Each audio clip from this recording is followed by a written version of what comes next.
All right, hey everybody. Want to make a quick video on installing a door onto your G-body. So right now I've gotten this freshly painted door. Right over here, the clear coat has settled up. So I have 2 layers of tape. If you see real close, I got 2 layers of tape on each side of the door, on each side of the body. And I'm actually going to replace these hinges. I got a fresh set off of Amazon, so I'm gonna try those out. And the reason why, there's a little bit of play on this side. Yeah, it's subtle, but you can see it. And while I'm at it, I'm never gonna have a more perfect opportunity to do it. Not to mention, if your hinges are pretty solid like they are now, but they're 30 years old, you putting the door on the hinge and lifting it and doing all of that can actually wear the bushings out. So you don't want to be okay and then you end up bad by the time you finish up. And if you look right there, it's going to be hard to see, but if you look right there where my finger is, that little piece that's hanging down, that's the bushing for this. That's the pin right here, but that's the bushing that you saw on the bottom. So it's time to replace them. 3 11mm bolts right here. Same thing down there. What I've done is I've used a pick tool and I just scribed right here and on the back side. And it's helpful to get it close to where you want it to go. And from there we can finish it up with our door adjustments to come. So let me zip these off real quick. I'll put on the new ones in the similar area. Don't tighten them all the way. Maybe a half turn past snug, because you still want it to have a little bit of movement to it. You want to be able to strong arm the door into a good position. So keep that in mind. But let me zip these off, zip the new ones on, and I'll cut you back on. And I've gotten my new hinges up here. Remember, the one with the spring goes up top. I've gotten them exactly where I think they should go. But like I said, they're not all the way tight, so I do have some type of movement in them. And now what I'll start to do is I will get the door set up. And I don't have much in the terms of tools. I do have 2 jacks, but what I found works is a 4x4 block on top of this seat gets me really close to level. And now I have my Daytona jack here that I can manipulate the height on and get it really close to where I need it to be. On the door side, I got my rubber boot here. I've got my wires here, and I'm running 2 extra wires because I plan to add speakers onto this door. More on that in my actual build video. I'm making this for the people who just need quick answers. So let's get to your quick answers. You pull out the two plugs, and you basically have them ready for when you mount up the door. I'm gonna throw you on the tripod.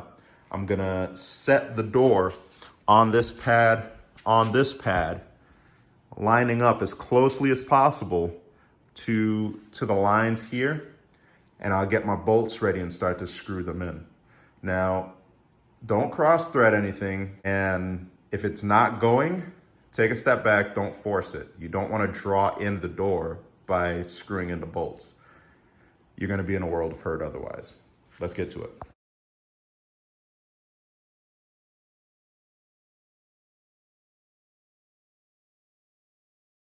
So now I got the door stabilized. I've gotten 1 bolt up here, 1 bolt up here, and now we get into the adjustment game. You need to understand how each movement of the door on the hinge on the body, correlate to where the door ends up. So, adjustments on the door side, they determine how far in and out the door is. So, you see it right here? If I push the door that way, the door is going to stick out more than the fender. If I pull it toward me, then that's sucking the door in. What worked on the other side for me is sucking the door all the way in. And that helped me line up the depth of the door in relation to the fender. So you suck that all the way in. That's what worked for me. Every car is different. That's why shims exist on fenders, right? To get that depth right. Now, the adjustment on the body side determines how far forward and back the door is. So in essence, if you push the hinge forward, you're gonna end up with a gap that's closer to the fender, and vice versa. If you pull it toward you, you're gonna end up with more of a gap there. And then if you wanna rotate, like let's say the gap at the top is bigger than the gap at the bottom, which happens a lot in these cars, you're gonna wanna push the front, the top one forward and pull the back one back. And that's how you correct misaligned gaps on the back side as well. So keep that in mind and you'll nail this. And then the rest is just snugging up all the bolts, opening and closing the door. And when you have it right, you'll know it's right because the door will shut seamlessly and you won't have any issues with, you know, the door hitting the fender or the striker on this side, you know, being too far up or too far down in relation to the door. Now, I didn't change this, so I don't feel like I should have to change it to get the door back on there. The doors look good before. So keep that in mind. Only change that if you really need to. But hey, if the door looked good beforehand, the door should look good afterwards without you having to change this. So I'm just gonna go ahead and do exactly that. Fine tune my adjustments, and I'll cut you back on afterwards and show you how it turned out. All right, so this is kind of unfair because I bolted everything down and it lines up great. If you look at body lines, we're good there. We've gotten the right gap. Same thing on this side. It feels flush. Body lines match. It's looking really good. So it's a nice, quick, short video. Hope it helps you guys. Let me know in the comments if it does. If there's anything else you want to see, let me know. But talk to you on the next one.